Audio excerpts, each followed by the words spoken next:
And good Wednesday evening. How's it going, everybody? Tom Young here with the Tom Talks Baseball podcast, doing another live interactive podcast with you guys this evening.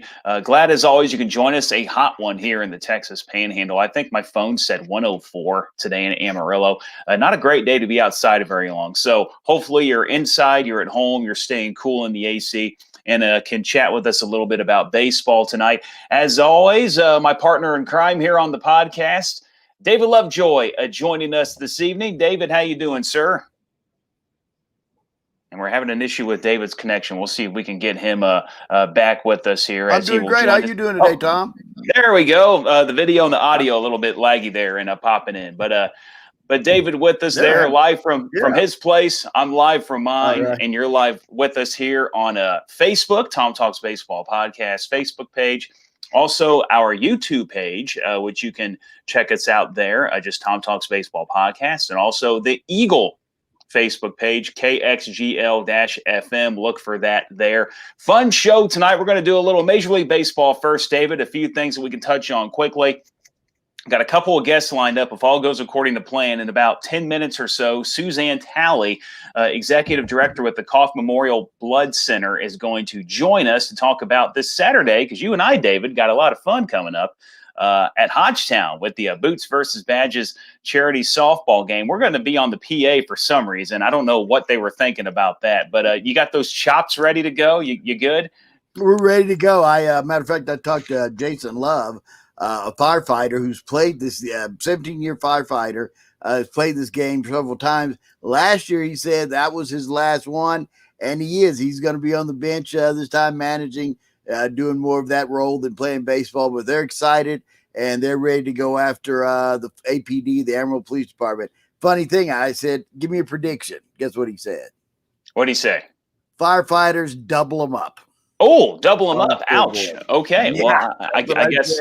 Yeah. I guess we will see about that. We'll find out. Game time 7:05 on Saturday. We're going to talk a little bit more about that a little bit later. And then about 5:30 tonight, Tony Ensor, president and GM of the Amarillo Sod Poodles, going to join us. The Texas Collegiate League wrapped up on Saturday. Unfortunately, no Amarillo champion this time around, but they finished a season, David, something that we're kind of wondering if we're going to do on the Major League side of things, but they finished a little 30-game season, had a lot of fun at Hodgetown. I'm going to talk a little bit about that with Tony Ensor. Arturo checking us out tonight, wants to know how it's going. Going very well. Thanks for checking us out, Arturo. A prominent player as well in the Tom Talks Baseball podcast, a fantasy baseball league, which I got some work to do, by the way. But I had a good week last week. I'm making a comeback. But Major League Baseball, of course, David, there was some big news that came out yesterday based on something that happened on Sunday. And, of course, that was the big brawl in Oakland between the Astros and the A's. Ramon Laureano getting beaned for a third time in the series, took exception to it, but seemed to be, while he was like telling the pitcher how to throw his curveball, which was kind of funny. Alex Centrone, hitting coach of the Astros, was egging him on in the dugout. It led to a brawl, which is a big no-no in COVID-19 times. And so suspensions came down. The Astros hitting coach got 20 games, and Laureano got 6. I just want to know your thoughts. We saw Joe Kelly get 8 for a couple of head-hunting pitches, whether it was intentional or not. Thoughts on this suspension? Do you think it was a good one? Do you think it was a little harsh? What do you think? That's the longest suspension, the heftiest suspension ever put on a Major League Baseball coach who didn't get the death penalty or the Pete Rose where you can't come back at all, just a suspension for taunting, basically. This would not be going on if Major League Baseball would have did the right thing and not give those players blanket immunity for their scandal, for their cheating. And some of those guys had to sit out a season or something like that. And so, it's almost like, well, this is what you're going to get all season. You knew this was coming. You just better be glad it's 60 games and not 160 because they would be getting bounced all across the place. The managers, the coaches chirping at the guy, and then he runs over there and gives himself up like a puppy. He wasn't running over there to fight anybody. If you were going to run to their dugout and fight, you would have slid down to the ground. You just put on a show. But it's just tough because if MLB would have did the right thing and suspended these players for some hefty time instead of giving them immunity, you probably wouldn't see this retaliation the way you keep seeing it. Perhaps not, and I can understand why Laureano was upset. I mean, getting beamed 3 times. Now, the last one was an off-speed pitch, so a pitch that just kind of slipped. And so I think he realized that it wasn't intentional, but I think he was getting fed up because, 3 times in one series, that's enough. Quit beating me. I'm tired of it. And then you got the hitting coach who has absolutely nothing to do with anything in this situation, egging him on, clearly. Yeah. I think the suspension was good. And some people thinking that Laureano was going to get more than Kelly because this season they are anti-brawl, with the COVID-19, with the social distancing. But when you think about it, 6 games for a position player probably going to hurt more than 8 games for a relief pitcher who you aren't going to use in all 8 of those games. So I think Laureano's penalty was a stiffer overall than it was compared to Kelly's. But in the end, Major League Baseball doesn't want you to do this. They don't want you to brawl. They don't want you to charge other teams, get in fights, get all close like that. And if you're going to do it, the penalty is going to be harsh. And I agree with you. Penalty should have been harsher way before any of this happened, back when they laid down the law on the Astros or didn't, as most people would think. But I think this was a fine punishment. I'm on the fence when you say Major League Baseball doesn't want this. You can say the same thing. Hockey doesn't want this fighting. Well, if you don't want it, outlaw it and make it a serious incident. You take the beanball and brushing people back out of the game. If you start headhunting, you're gone. You're gone for 15 games. You're gone for 20 games, just like PED usage. If you want it out of the game, you can. In hockey, overseas in European Russian League, they don't do that fighting stuff. They don't have the maulers. They don't have the henchmen on the ice, and they just play hockey. It's a faster game, more exciting. Right now is the best time to watch hockey, playoff hockey, because you don't have goons out there taking up time just to lay heavy on someone.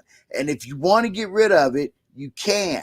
But you can't just kind of wink and not say anything when somebody does a bat flip and then next time he comes up and he gets popped or the next batter gets popped. That's got to stop. You got to say no. It's the difference between NASCAR and Formula One.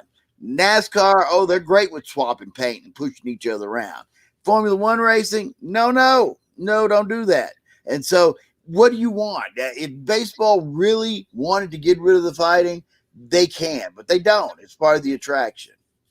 And we'll see what happens going forward. If any more brawls happen, will Major League Baseball have an even stiffer penalty? Will it maybe be 8 games for a position player as opposed to 6 like this one was?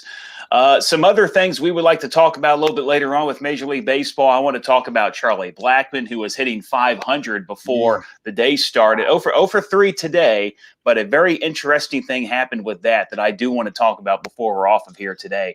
But David, I think we have a guest. I think we have our first guest of the day, and I think we're going to go ahead and bring her in, Suzanne Talley with the Coffee Memorial Blood Center. How you doing, Suzanne? We are doing so great. We just left the Sod Poodle Stadium. We did our final walkthrough for the game, and we are excited about this Saturday night. Yes, and that's exactly what we're going to be talking about, the 13th annual Boots versus Badges charity softball game happening this Saturday night. Gates open up at 6:05, game time 7:05. Suzanne, anyone who has not attended this game before, tell us what you can expect as a fan going to Hodgetown on Saturday. Well, it's going to be amazing. So the Boots are playing the Badges. So firefighters are playing law enforcement. Gates open at 6:05. Game starts at 7:05.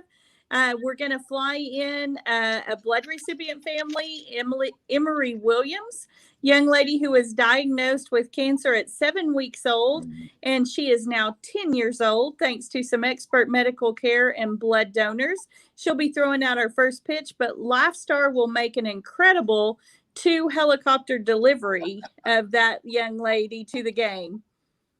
That's awesome. Parts. of the game is the helicopters Yeah. coming into the stadium. Then we're going to have, we will be having a 10-inning softball game. And Okay. last year, I think we had about 9 balls hit out of the park. So we keep it pretty fun and exciting. Of course, we'll have the color guard there, the honor guard. We'll have the national anthem will be a little different this year. It will be performed on an electric guitar. Oh, wow. Yeah. And then as a special treat, Van Christensen will be singing God Bless America later in the game. And he will be doing that a cappella with 2 of his brothers that are in town. So that'll be kind of a fun treat. And of course, Allie Allison is our on-field talent, and we'll be having a lot of fun between inning events. And it's just a great night of family fun. And what else can you do for $5 to $8 in this town? Yeah, exactly. $5 to $8. It's a great price. Things being done a little differently this year, including ways to get some tickets. Let's talk about that. I know you had an event at the Blood Center, 7500 Wallace Boulevard today, but there's another day you can go by and get some tickets, right? And if so, what kind of packages are you selling? Yes. So because of social distancing, Hodgetown has done the tickets a little bit different. We're seating in the lower areas, and it's every other row vertically, and then horizontally it's 4 tickets, skip 2 seats, 4 tickets, skip 2 seats. We are sold out of 2s and 6s. So we are selling them in groups of 4. So bring your friends or buy 2 seats as a donation, I guess is the best way to say that. We will be, of course, have our hand sanitizer. You will have to wear your mask while while out of your seat, but not while seated. Okay. And tell us a little bit more about this event. It's a big charity softball game. Of course, it's a lot of fun. And like you said, I know I was caught off guard last year when you talked about the 9 home runs. I wasn't expecting that at all. And then you got these guys up here, like, I think there was one that actually went over bar 352. I was just like, you got to be kidding me. I mean, I think that would be Mr. Brad Hansen on the fire department team. Yeah. Yeah, I'd be intentionally walking that guy. That guy is pure power for sure. Well, I will tell you, after 7, they did start walking him. They did. I think the game's not until Saturday, and he's already got 2 hits, I think. Yeah, he's already got 2 hits. That is so true. But it's a fun night, of course. You can bring the whole family out there. There'll be concessions and all the great stuff on top of the softball game, like you said, Suzanne. But it's also a big charity event. Tell us about what everything is going towards. What are all the proceeds going towards on Saturday? So Coffee Memorial being a nonprofit organization, this is one of the fundraisers that we have throughout the year. It didn't start as a fundraiser. That just became a bonus for us. As a thank you to our firefighters and law enforcement, we do split the proceeds 50-50 with the 100 Club of the Texas Panhandle, who stands behind our men and women behind the badge. And what they do, the 100 Club does, is anytime a firefighter or law enforcement officer is killed or injured in the line of duty, they meet the immediate needs of the family by delivering a check within 24 hours. Mm-hmm. That's awesome. And so David and I are going to be out there as well. Last year we had the opportunity of being the PA announcers, and you've invited us back. So I got to work on some quick and exceptional job. Well, thank you. I got to work on some quick and witty lines, and I'm sure David's got a few already lined up. Maybe. Yeah, maybe. I will tell you before y'all are announcing. So this is our 13th year for the blood drive competition. It's our 12th year for the game. Okay. Yeah. And speaking of the blood drive competition, Suzanne, of course, COVID-19 has had a big effect on a number of things across this country. And I know the Blood Center has been hit kind of hard by it as well. How are donations right now? Are they starting to pick back up, or are people still a little iffy about going there because of all that's happening?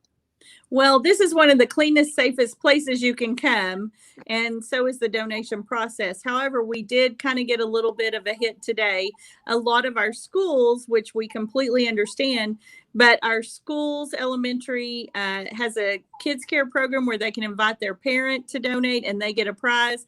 We also have our high school programs, and with schools not even letting the parents in to the schools this year, it's not looking good for our blood drives. And so that's about a third, like I said, of the fall blood supply. So we need people to step up and host blood drives. And if you've got, if you think you can present 22 to 25 donors and let us net about 15 units, it's worth the trip out. Awesome. And if anybody wants to do that, or just individually they want to come on by and donate, where can they go? What do they have to do? If you're interested in hosting a blood drive, you can call Dakota Newsom at 806-331-8855, and she can direct you to the donor recruiter who handles that account. And then you asked me about tickets for the game, and I neglected to answer that. So let me back up a little bit. Okay, we'll backtrack a touch. About that. Okay, so tickets to the game we're selling here at Coffee, 7500 Wallace. It is your last chance to get advance tickets. We'll be here from 6 to 8 tomorrow night. And we will stay open late just to sell tickets. So we'll be here, stop on by, and then we will have what tickets we have left. We've got plenty of lawns, standing room only, and the patio areas, which will be available at the game on game night. Okay. And then if anyone individually wants to come on by at any point, Suzanne, to donate, sign up, like how are we able to do that right now? Well, you can go to our website, thegiftoflife.org. You can call us at 806-331-8833, or you can visit our Facebook page, and we're always posting fun stuff on there. All right. Well, go ahead, David. You got anything? Well, Miss Talley, I want you to make the point of a lot of people don't know exactly. They think it's maybe for accidents or natural disasters, but how many different things do blood and blood products go into in our healthcare fields out there and help save lives?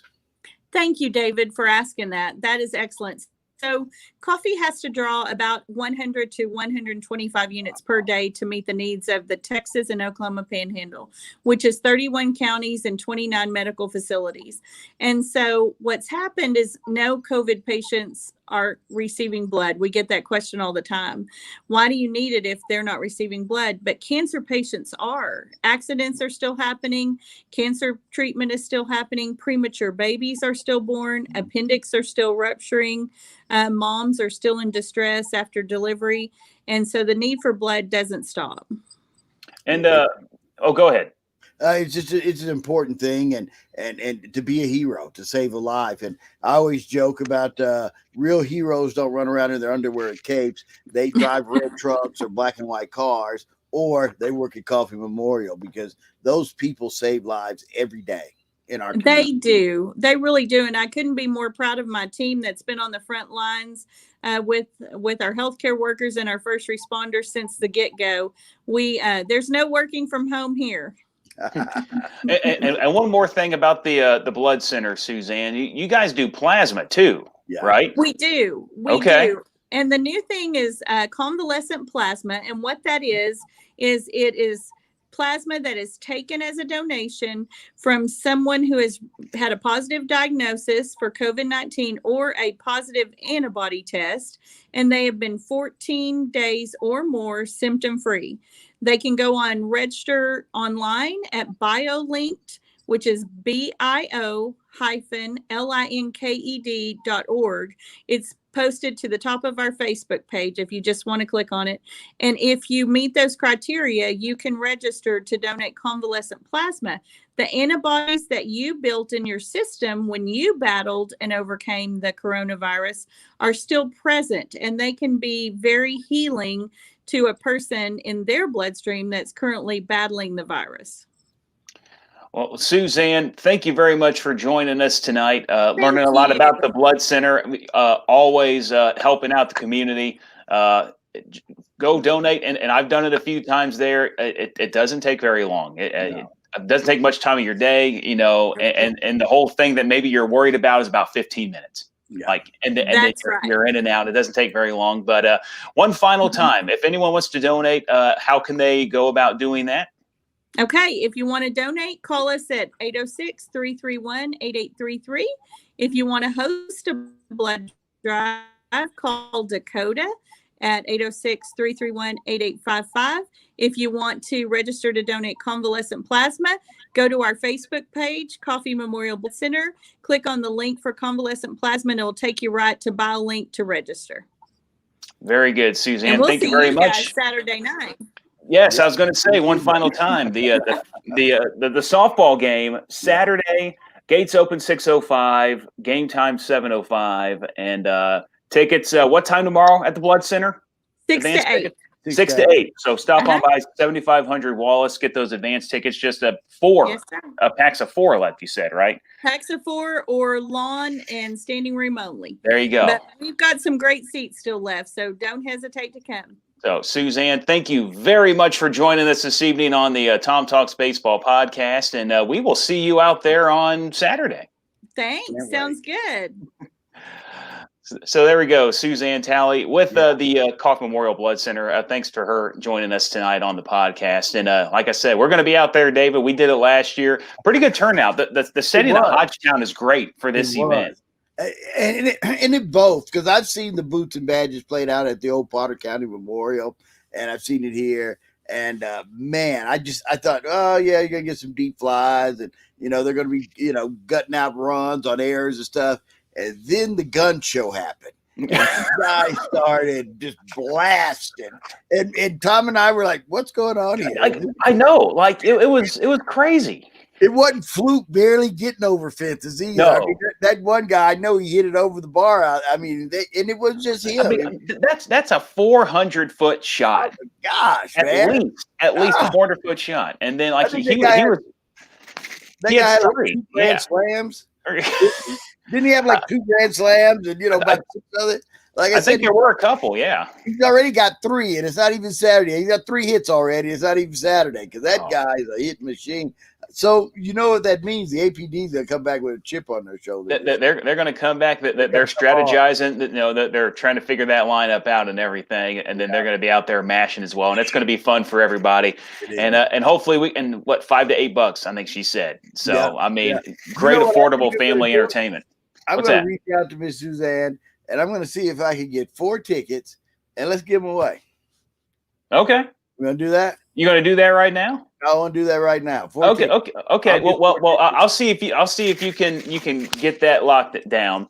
Okay. And in the meantime, we do have another guest lined up. We're going to hopefully have him on in a little bit. Tony Ensor, president and GM of the Amarillo Sod Poodles. We're going to talk about some TCL while David, live on the air, is trying to do some stuff also behind the scenes. But let's go back to some Major League Baseball talk for a moment. And once again, whether it's the Major League Baseball talk or the interviews, this is a live interactive podcast. You have the ability to chime in. If you, let's say you're watching that Suzanne Talley interview, but you had a question, you can ask it here. That's the beauty of this thing. You can ask that question, and then we will maybe, depending on what it is, we'll get it out there, and Suzanne can answer it for you right there. So be thinking right now. If you have any questions for Tony Ensor about maybe the Sod Poodles, about the Sod Dogs and Sod Squad and the TCL, about how all that went down, don't be afraid to ask, because we may use your question to ask Tony Ensor that when we have him on here in just a little bit.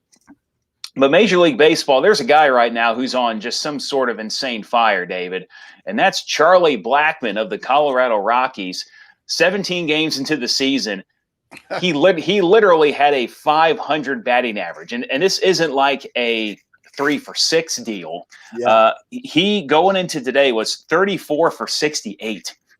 And today I caught the game a little bit with them, and he was over 3 today. So the batting average just dropped to like 479.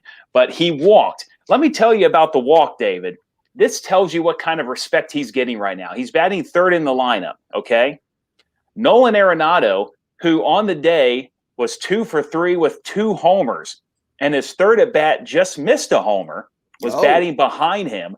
They intentionally walked Charlie Blackmon to get to Nolan Arenado. That is the kind of respect that man is getting right now from opposing teams. And if he wants to hit 400 this year, let's say it's 200 at bats. because I think that's a good estimate for a 60-game season. Yeah. The rest of the way, he's got to go 46 for 129, which is a 357 batting average. Still pretty impressive. But if he does that in 200 at-bats with what he's done now, he will finish at 400. I want to know, can he do it? Is he going to bat 400 this year? I told you some crazy things are going to happen in this season. I mean, the Marlins look like they're the potential, world champions here. They've been playing great baseball even after the whole COVID mess to start their season out. The Cubs have shocked me and the way they're playing. I didn't see them coming together that quickly, and the pitching, firming up the way it did. The Padres have surprised me, but for an individual, it has to be Blackman, because last year we went in with a lot of hope with the Rockies. We thought, and they fell flat. Everybody's bats died. The pitching went south. This year, they're serious. They're playing good baseball. A team that you can also say is kind of disappointing, maybe Cincinnati to a wee bit. The Reds, I thought they'd have a little bit more punch. The Angels, a little bit more punch. I don't know if he can carry 500 or 400. It's going to be tough. But if he can do it at 60 games, he probably can't get a lick at it. He'll get to see it. I will say one thing. Speaking of the Reds, I saw a stat on Joey Votto. So far this season, last year he struggled. This year, 3 strikeouts, 11 walks. How about that for a walk to strikeout ratio? I don't think anyone's done that since Bonds. That one season where he just got intentionally walked the entire time. Yeah. We got Cash Warren checking us out today from Virginia. And he wants to know the Mariners look like they suck again and why. Well, they weren't going to be competitive this year anyway. They're definitely rebuilding. I thought last year they made some good moves in the offseason to try to build up the minors and try to get some more talent in that system. And they got some decent pieces there, but they're still a couple years away. I'm going to tell you one player I think could be a future Hall of Famer or just an all-league player is the Seager kid in Seattle. He can hit the ball. He can field. His brother's down the road in Los Angeles. But I think he busted 2 out on the Rangers on Monday night. It wouldn't surprise me that he comes and rises to the cream with those young players. But Seattle didn't have a good farm system. They'd been on that thing. We're going out to get Robbie Cano. And so you got laden with those overpriced free agents and you kind of stripped your farm system. Now I think they understand it. They've got to go young and develop these players. Give the Mariners another season. Maybe next year we can talk serious about them. Yeah, and another thing too, the division they're in right now. You got the Astros, who are pretty good. They've been struggling. The Astros have blown 8 saves already. They blew 20 last year. They've blown 8 already in 2020. And then you got the A's, who are looking really, really good. So even if the Mariners do get on track, they still got a couple of teams they got to get past, and then the Angels are kind of on par with them right now, I think. But the Angels got Mike Trout, and you don't. So there's another team that you got to worry about. If he gets hot, it changes the game. And this season, I think Houston's like 8-6 or something like that. You get on a hot streak. They lost like 6 of their last 5. If you get on a hot streak, you sweep somebody. You can't give up a whole series to Texas like you did California, but you get hot, you can go last to first, just like that. Well, Cash also wants to know how the Sod Poodles were doing if they were playing any ball this year, because they shut things down in Norfolk Tides in March. That's a great question to lead into our next guest. How about the president and GM of the Amarillo Sod Poodles? And to answer your question, Cash, no, we did not have Sod Poodle baseball this year. But we did have baseball of some kind, and that's because this guy, along with a few others, got some stuff together very last minute, and we had a Texas Collegiate League season. Tony Ensor, president and GM of the Amarillo Sod Poodles, thanks for joining us tonight on this live interactive Tom Talks Baseball podcast. How you doing?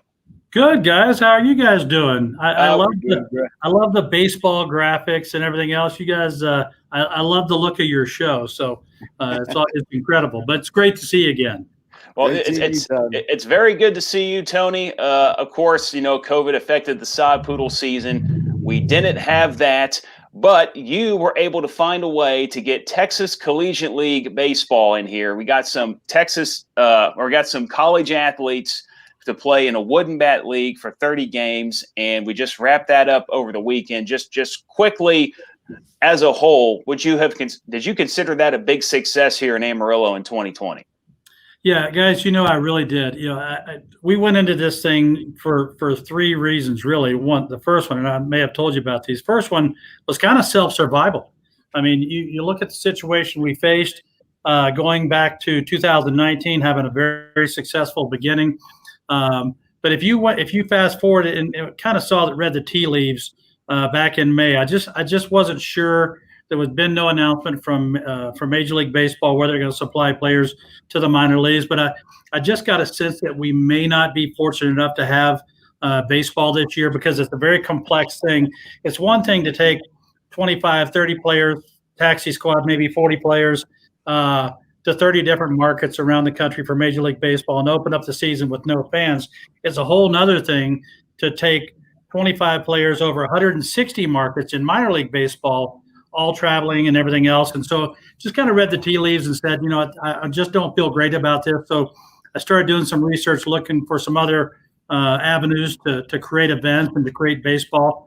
Because if you looked at it, if minor league baseball was not going to happen, and this was my thought process at the time, then we go from September 16th of 2019 to April of 21 without generating any revenue. And like I've said often, is you don't have to be a Wharton School of Business graduate to understand that's not a very good business model. I was fortunate to reach out. I originally reached out to the Cape Cod League and really invited them, which is, as you guys know, your baseball guys, it's the oldest college wood bat league in the country, over 100 years old, and asked them, hey, would you guys be interested in moving your operation down to Texas? Because at the time, I think we all felt that Texas was going to be opening up sooner and more aggressively than other states around the country. So we thought we had an opportunity. Didn't know anything, but we just were hopeful.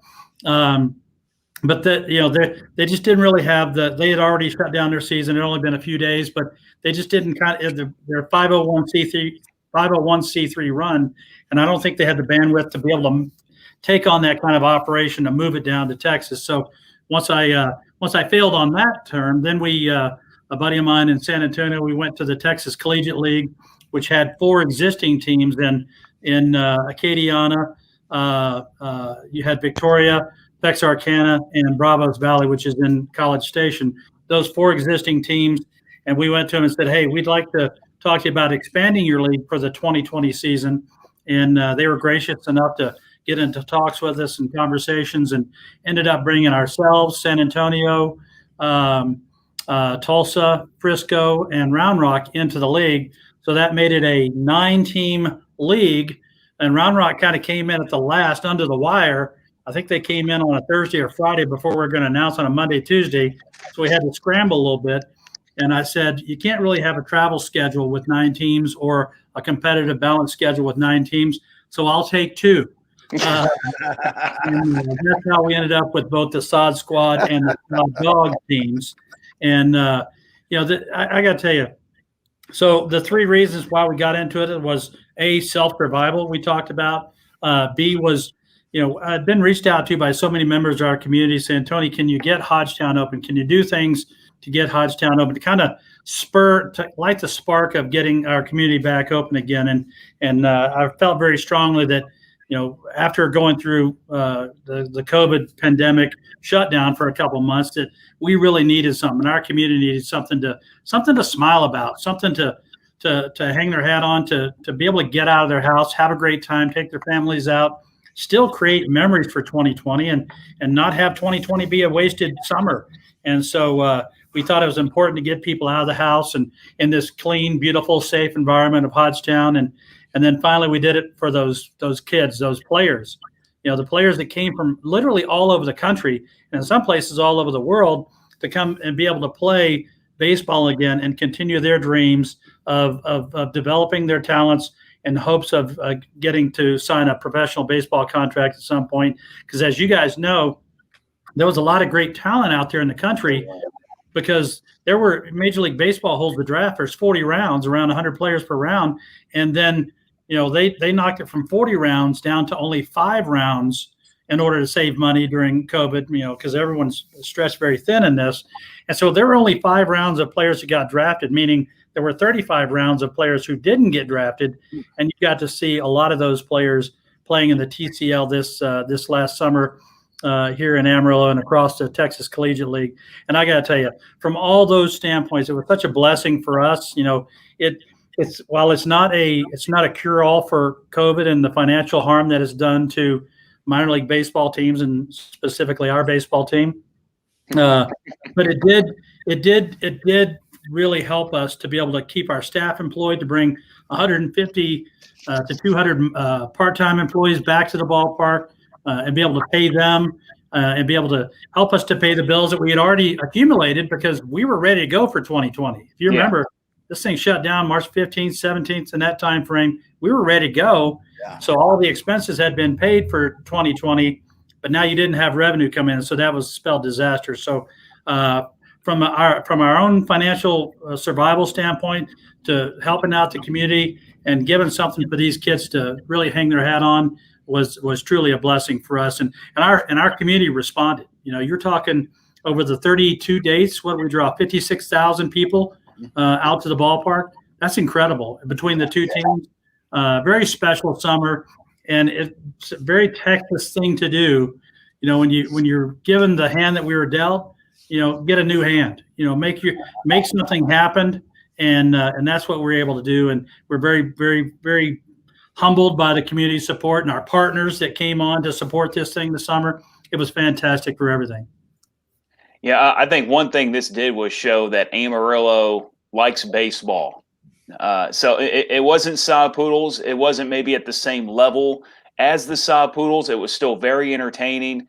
The games were really good. We had a team make the postseason, and the crowd showed up. And I was out there for a few games. David and I had a chance to go out one day game together, and the crowds were great. They were into it, just like it was the Sod Poodles. So I think this town's ready to bring the Sod Poodles back in 2021. You had I think so. Now, I'm not saying they're Sod Poodle talent, because those guys are professionals on Sod Poodles. These kids play Division I, a lot of them, Kentucky, George Mason, all across the country. TCU, Miami. Yeah.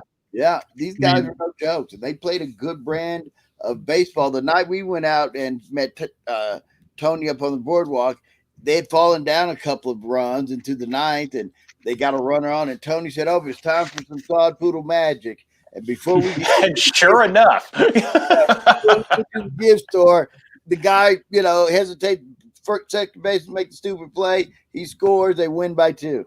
Yeah, so it was amazing. Yeah, the magic. There's something to be said. There is magic, and I think I said Hodgetown magic, because there's something special about Hodgetown, and what makes Hodgetown magic happen is our community and the fans that come out to support him. And Tom, you were talking about that. I think our community, I really think, and I say this all honesty, I think Amarillo has the best sports fans in the country, pound for pound. They're bigger markets, bigger stadiums. We all know that. But pound for pound, I don't think there's a better sports market in the country, because our fans are both savvy sports fans, savvy baseball fans. They get it. They know what's going on. But they're also once they support you, they're passionate about it. And you saw that passion, and that's what you were talking about, because they didn't know these kids at all. I mean, they didn't know them from the first day, but immediately once we tried to, and that's our responsibility, is communicate to talk about the kids. And that's why you saw Sam Levitt interviewing a kid before every single game, so that people got to know that kid that was out here, and how they traveled from San Francisco or North Carolina or Florida or here in Texas, Oklahoma, to come play for these two teams. And so I think that was important. Once the fans got to know them, it was Katie bar the door. I mean, they might as well have been their kids in their own homes. They were supporting them so much. Now, we've seen with the Major League Baseball, they have had some issues this year with COVID-19. They've had to shut some teams down for a period of time. And because of that, some teams are like 6-7 games behind everyone else. You guys were able to finish the season. There was one little hiccup in there with the team that I think dropped out. But overall, How did you guys handle COVID-19, and how were you able to finish the season with relatively minimal issue from what it seemed like on the outside? Yeah, I got to tell you, I was so proud of our players, and how serious they took this season, how serious they took the issue of COVID. We had an initial meeting at the start of the season, and I said, look, guys, this league, this season, you will all be successful. You're going to be playing for your teammates, for your families, for your girlfriends, for your coaches, playing for Amarillo. Respect all those, playing for Hodgetown, playing for this organization.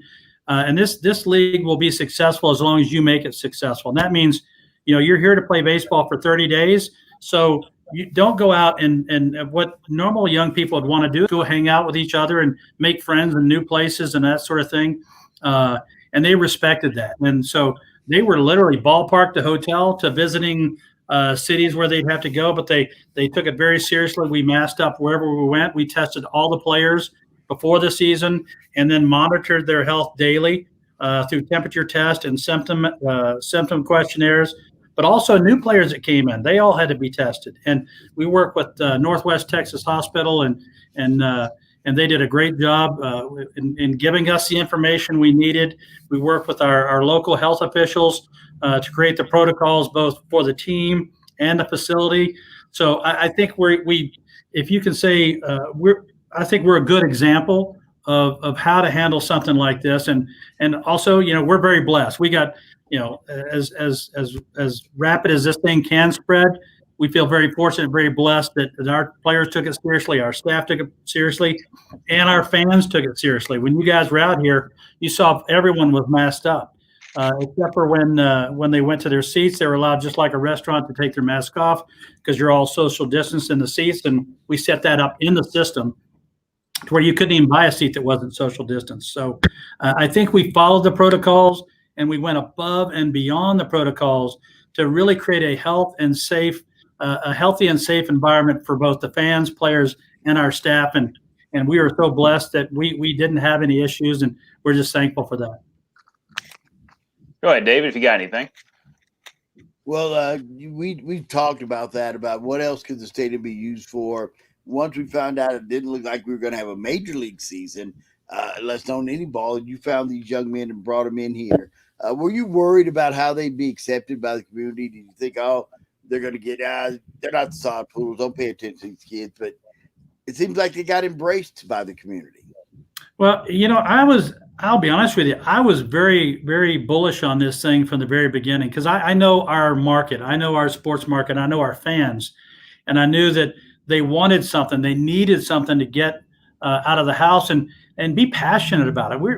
Amarillo is a very passionate city, and they wanted something to get out and really support, and to get out and scream and holler and have a reason to put a smile on their face. I think everyone around the country needed that, but specifically here in Amarillo, I felt like it would be supported, and we were rewarded by that. We had a lot of our season ticket holders who bought the mini packages, the mini season tickets to come out and enjoy the games. And then we had a lot of people that did a walk-up ticket purchase because they weren't sure. I think early on there was a little question mark as to what is Collegiate Wood Bat League. No one had ever heard of it in this market before. But I think once they got out and they saw what these kids were capable of, because I think you were talking about it, Dave, it was a very high level of baseball. If you watched any of our games, it was a very high level. Yeah. Once they got the yips out of them early on, I think that first game was probably the ugliest game I saw, because most of these kids had never played in front of more than a couple 100, 300 people before. They were playing in front of 2,000 people. And so once they got that first game out and we're not as nervous as they kind of settled into a groove, which baseball players do and athletes do, I think the fans started to see the talent. We had a lot of guys on our team throwing the 90s. We faced guys throwing the mid 90s to 98 miles an hour. So you saw a level of talent that I think was really, really good. Again, a lot of these guys would have been drafted this year or next year or the following year. So they're on the radar of all the pro scouts. And so I think the level of talent was there, and I think our fans responded to that. And again, our fans are, I'd like to say they would support the three of us if we went out there and tried to play baseball, but I think that's a stretch. I don't think so. Yeah. Looking at the athleticism on the three of us here, I don't know that that would be the case, but they really went out there and supported these kids, and we couldn't be more proud of the kids and our fans for the way they responded. Well, it's like I tell people, I talk baseball, I don't play it. There's a reason why I talk it now. Exactly. It's not Tom plays baseball. Yes, exactly. And that word talk is much bigger than the other words in that name. But of course, the community accepted the players very well. A lot of these guys had college seasons underway, maybe played 10, 15 games. Then the shutdown happened and their seasons came to an end. Did any of these players come up to you individually, or anyone that that just said how grateful they were to have a chance to play some sort of season in 2020? Yeah, I got to tell the end of the season was pretty emotional. We got very attached to these young men, because again, we were with them virtually every day from June 30th to August 2nd. And guys, excuse me 1 second. I'm going to plug my laptop in. This is a technical glitch because my battery's running low and I don't want to drop the signal. So give me just 1 second. Talk amongst yourselves and I'll charge this thing up. My apologies. Okay. Well, this will be a good time to talk, David, about what it is we're doing here. This is the Tom Talks Baseball podcast. We are doing a live interactive show this evening. You can find us on three places. You can either be watching on our Facebook page, Tom Talks Baseball podcast. Every single one of them is going to go up there.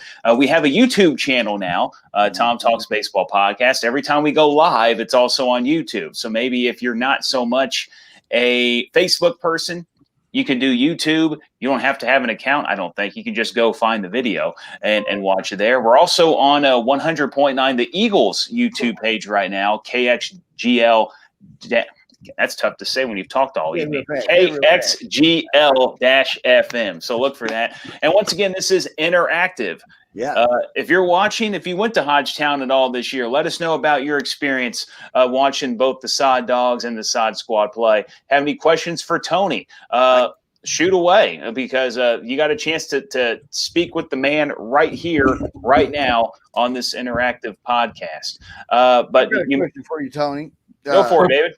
You look at in high school, some of those kids and college kids, the college kids especially, if they missed their summer season last year, they got an extra year of eligibility. You're playing professional baseball. It isn't about that. Do some of the guys feel like now they're really going to have to press it to get to the next level? It's 1 year off their career they didn't get to spend, and maybe some will push and really want to go to that next level. You'll see some Herculean efforts out of these guys in the next season. Yeah, I that's a great question, David, and I'll answer that one. Then Tom, I'll come back to your question before I had to leave for to plug in. And by the way, I was disappointed that this was now a video show because I really have a face for radio. But hey, right here. So yeah, Dave, I mean, that's a great question because these kids again, they. Not so much that they had to. It's great that they did. That NCAA gave them all an extra year of eligibility. But you think about the number of players who didn't get drafted this year. That pool now that's trying to get to professional baseball just got a lot smaller. Yeah. And my understanding is, and I don't know this for certain. I don't know that Major League Baseball knows this for certain. But what I've heard that next year it may go back to 20 rounds. So that's still half the number of rounds that would be normally drafted into professional baseball. Could be cut in half. Excuse me. Could be cut in half again next year. So I think that's problematic for these young players, that pool of players that makes it to professional baseball gets a little bit smaller. And so I hope that answers your question, Dave. Yeah. Tom, to answer your question about the players. I'll tell you what, real quick, Tony. I'll give you a bit of a break there if you want to catch your breath there. I want to get some water. Yeah. Well, one of your MCs, Dennis Humphrey, checking us out tonight, kind of answered that question a little bit. A lot of people, parents and players, thank Amarillo and the Sod Poodles on the Sod Squad Facebook page over the past week. Really cool to hear from them. So it sounds like, indeed, not just the players, but also the parents thankful that their kids got a chance to play here in 2020. And Dennis is awesome, by the way. He does a heck of a job on the field with those in between inning events. So, Dennis, thanks for watching tonight, man. Yeah, no, Dennis is exactly right. The players, what I started to say earlier was it was very emotional at the end of the season because you'd gotten very close to these players. You were with them for literally 33 days straight. At no time did we really not have a player in the house. So I was fortunate enough to be down there when the Sod squad on their last playoff game, and it was a very emotional goodbye after that game.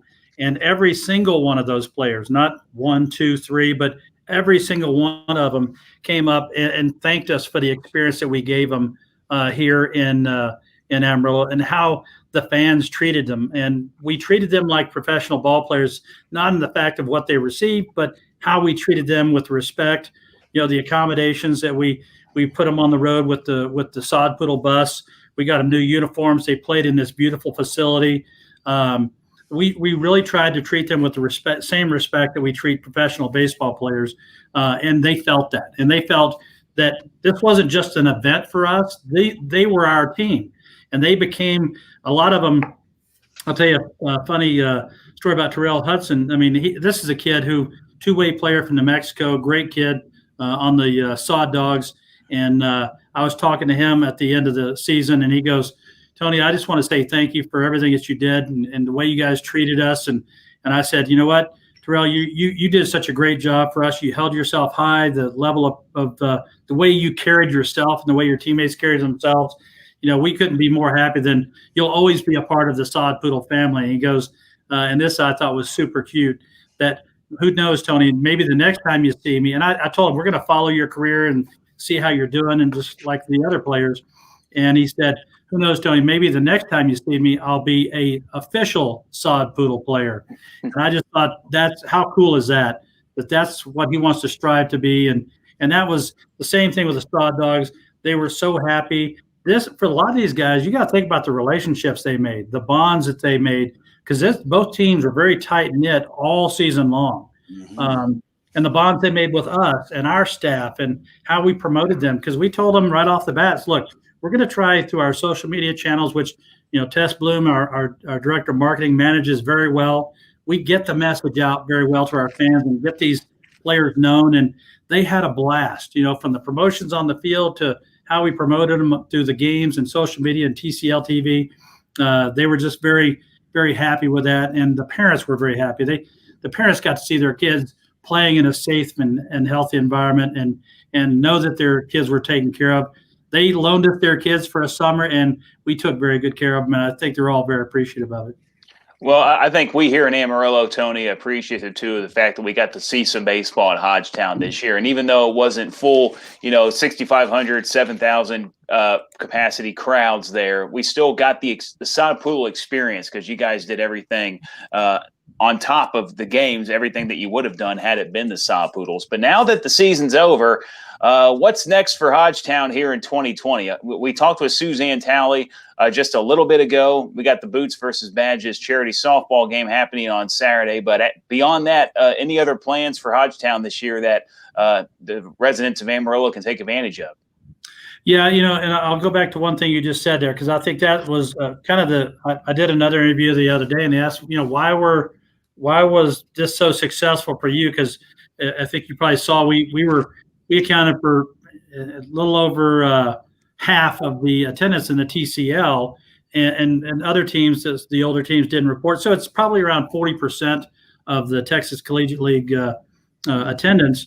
And I said it's because we have the best sports market in the country, but also because from the word go, we talked as a staff, and that was very important from our staff standpoint, that we don't want to I don't know what the word is, to lessen the baseball experience no matter what we're doing. We want all of our events, whether it's a concert, a baseball game, a graduation, opening up Bar 352, or any event that we do, movie night, to be less of an experience than we create with Sod Poodle. So we went into this full bore saying, we're going to give our fans the best possible experience we can in this COVID year. And I think fans saw that. We had fireworks shows. We had Thirsty Thursdays or Wiener Wednesdays, giveaway nights. So we kept that ball, the promotional ball rolling and tried to create that special experience for people. So I think that really helped us in this TCL season as well, and people responded to that. But it's ironic you ask about what else we're doing. We actually have a special events committee meeting tomorrow. We've got some events planned right now, the ones you've talked about, Boots and Badges.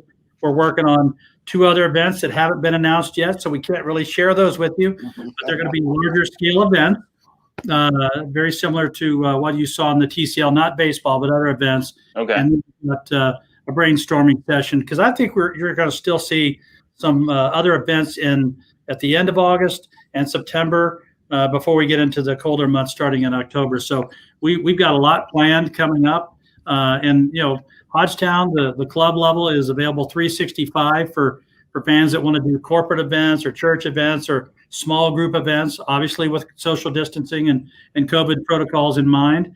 Every event we do has that in place now, but we're not resting. Well, okay, we did rest a little bit after the TCL season.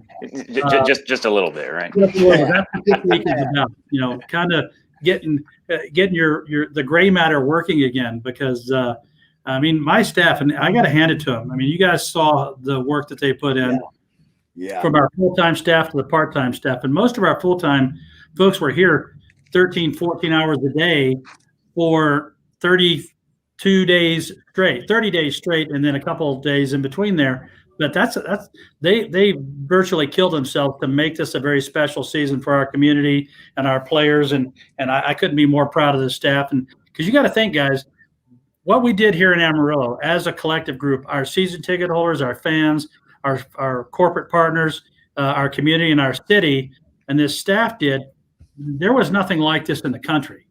There was no higher level of baseball with more fans attending here than anywhere else in the country, and that was done right here in Amarillo, Texas. And I'm so proud of this community and what we're able to do, and we're going to continue that same experience building and those more events as we move forward into the fall. Well, speaking of events, Tony, so there's a minor league stadium right now that's housing a major league baseball team. And I'm going to, real quickly, I'm going to put this up here because on Twitter, at Blue Jays, the Toronto Blue Jays Twitter, did this really incredible the Salem Field in Buffalo, New York, did this really incredible makeover. And it's like a 4-minute video. You can find them. Look at the Blue Jays on Twitter. This is amazing, the way they transformed this stadium into, the home for the Blue Jays here in 2020 at Major League Park. Now, obviously, we're not going to do that here in Amarillo. I get that. But looking for events to maybe house in the future, do you think we could get maybe a major league game in town, whether it be a regular season or an exhibition spring training type game? Is that something that you've done before at other places, or is it something that you've thought about down the road at Hodgetown? Yeah, I've probably done 2 or 3 major league games, whether it be exhibition games or a couple different major league clubs playing in my facilities in the past. And it's something that we want to do in the future. It's something we talked about when we first got here. That was one of our my long range plans, is to get a major league clubs to come in here for an exhibition game as they're leaving spring training.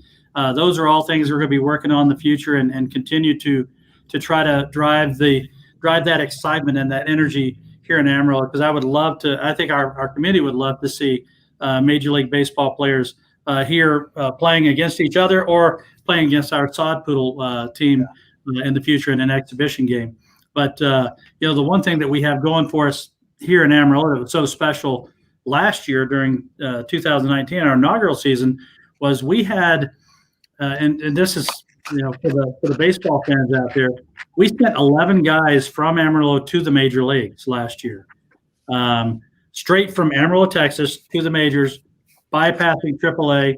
And that was very cool for our fans to be able to see. We had had rehab guys coming down from the major leagues. Everyone remembers Fernando Tatis and that amazing couple games he spent here. So you'll continue to see major league rehabs down here. You'll continue to see our Sod Poodle players graduate to that next couple levels going to AAA and to the major leagues. And I think you're going to see a big influence of Major League Baseball here in Amarillo for many, many years to come. But I'll tell you a little secret. Okay. Because the Toronto Blue Jays situation, there was a time where New York was not going to allow that to happen in Buffalo. So we did a little reaching out to see if there was some potential to have the Blue Jays here in Amarillo. But we wanted to ask that question. We knew it was very far-fetched that could happen. But we did chase that down a little bit, and unfortunately it didn't happen for us. But we knew about that, and we're actively trying to make something happen here in Amarillo. So, I'll be honest with you, and you guys know me, you guys know my staff. There's really not a whole lot that we're not going to try to create an experience here in Amarillo, whether it's Major League Baseball, whether it's movie nights, and those are things that we're planning out here for this fall for fans to come out and get to experience Hodgetown in a different way through concerts and everything else. We're going full bore into that, not just, for 2020, but that's our future. The more events, the bigger events we can do out here, the better. And we know Amarillo wants that, and so we're going to try and bring it here. Well, Tony, one final question, then we'll get you out of here. I'm sure it's approaching dinner time, and it looks like you're still at the office. Or is that your man cave? What is that behind you? This is my office. Okay, all right.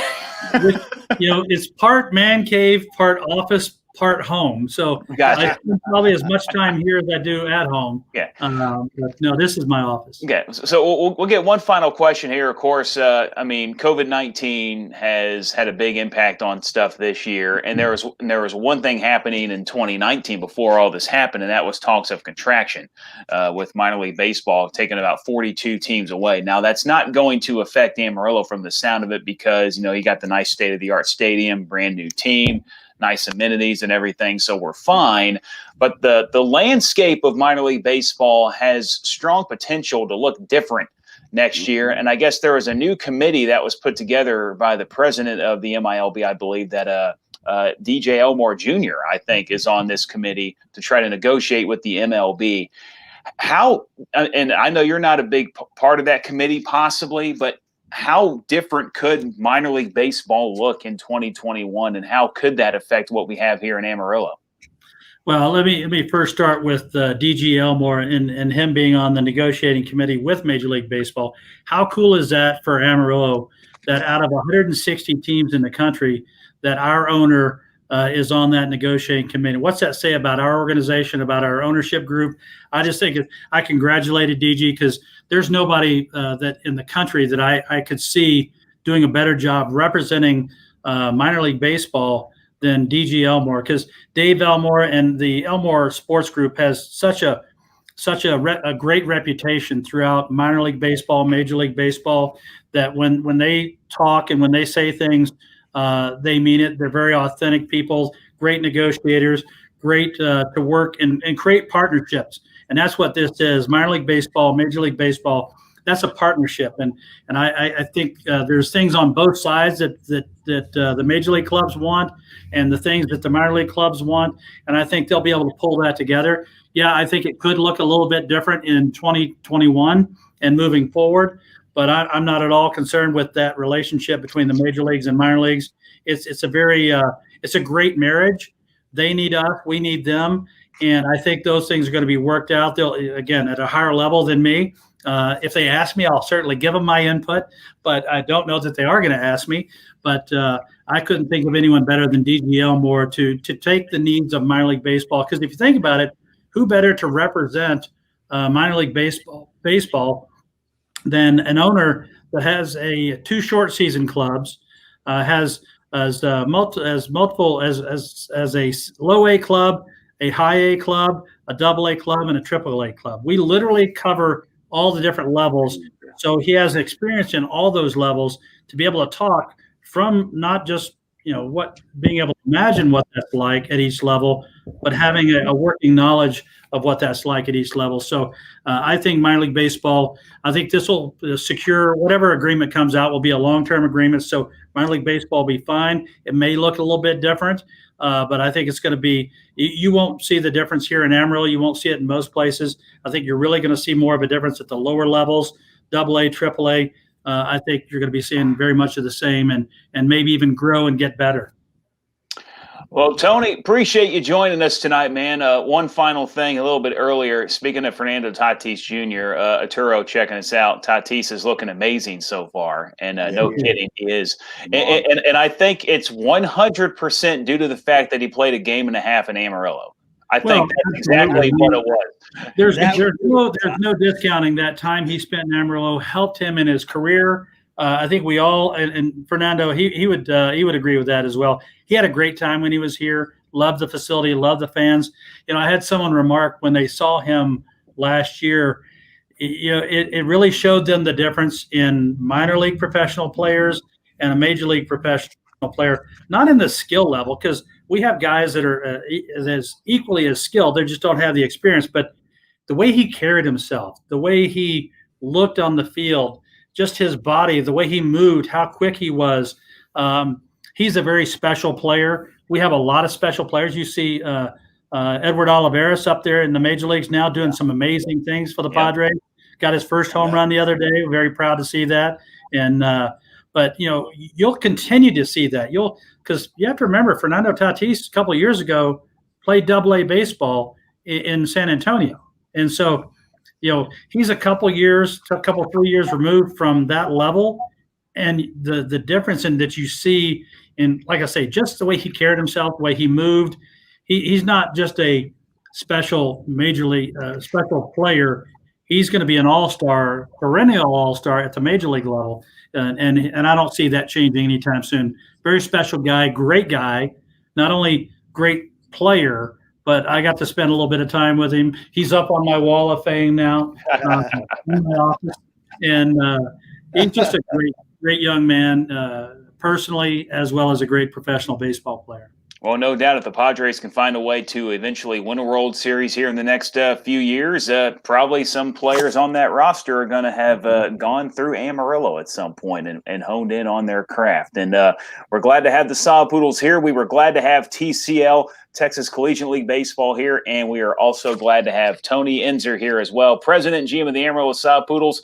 Thanks for joining us on the Interactive Podcast tonight, Tony. Come back anytime whenever you have a big announcement and want to surprise us with it. Absolutely. Is this your inaugural show? Well, we've done a few of these. We've been trying to do these like Wednesdays around 5 p.m. Okay. Just because David gets up really early. He does a Newsday Amarillo on KGNC AM.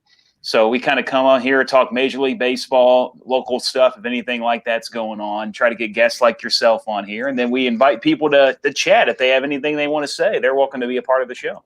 Well, you guys are great ambassadors for baseball and sports in this town. We couldn't do what we do without you. We appreciate how you share the message of what we're trying to do, the great athletes that we have here, and I know you have a great listening audience as well. So thank you for everything that you do for supporting professional sports and just sports in general in Amarillo, because sports is that one thing that pulls us all together. Even when we're here in Amarillo in this TCL, you could see it. Our whole community pulled together to support these young men who put their lives on hold to come play the game they love. And you could just see how sports pulls people together. Yes, it's going to pull you together and then put you against the opponent, but that's okay. That's what sports is. I just love the way sports, it does that. It just pulls people together from all walks, from all backgrounds, whether you're a big fan or not. You come out here to Hodgetown, you feel the magic that David was talking about. And I just love that about sports. It's needed. It gives us that outlet, and sports is so important, not only here in Amarillo, but across the nation. And thank you guys for supporting it and what you do. Hey, thank you for the kind words, Tony. And we look forward to having Sod Poodle baseball back in 2021. We'll be here. So, Tony Ensor, President and GM of the Amarillo Sod Poodles. Take care. We'll talk to you later, man. Thank you, guys. Have a good evening. All right, Tony Ensor, President and GM of the Amarillo Sod Poodles, some kind words. I appreciate what he said there. And David, thank you for joining us tonight. I know it's approaching your bedtime because you get up so stinking early. Think about this. He started gearing up after the championship season, probably late October, start trying to plan and plot what the new season is going to look like. They ran it to the wire and they figured out now they're going to let us play. And now he's got to switch that mode back on here in about another 2 months and be baseball. Yep. So hats off to those guys, a first-class organization. Matt, Shane, Sam, Welly, everybody from the person who parks your car to the president is a class individual, and they treat you as such. Just a friendly, nice place to go see a ball game. Really appreciate it. Yeah, and it was great that we had a chance to at least get out there for 1 month this year and partake in some baseball. So and it still looked magnificent. Yes, it did. It looked. I mean, they put on the Sod Poodle show. It wasn't the Sod Poodle team, but it was the Sod Poodle show that was that they put on for you. So you still got that full experience, and it made it worth going to all the games that we were able to go to. And I know we had people that follow the podcast that went to quite a bit of games, and they enjoyed it. And we're happy to get some sort of baseball this year. One more thing before we get out of here, David. Did you know that we were nominated for an award? I still can't believe that happened, but thank you for whoever nominated us. I always said I was the best Scarlet in Gone with the Wind, and I think they finally recognized my acting talents. I think that's what it is. That's exactly what it is. Yeah. I don't give it up. Yeah. But the Best of Amarillo 2020 awards, we were nominated under Best Podcast, one of 4 nominated there. So you've probably, if you're on Facebook and you've liked a lot of businesses, you've seen a lot of the Best of Amarillo links. I know I have, because a lot of those businesses have been wanting to get your votes as well. And same with us. If you enjoy what we do, if you followed along with us the last couple of years, seen us grow, this year was kind of a wrench was thrown in everything with COVID-19, but we've kind of adapted and tried some new things like this here, the interactive podcast. If you like everything we do and want us to keep going, nominate us. Go to that Best of Amarillo 2020, find the media podcast section, give us a vote. And we'll see what happens. I think you have until the 24th of August to vote. You can vote daily, too. But thank you guys for whoever you are that nominated us and made us one of the 4 podcasts on that list.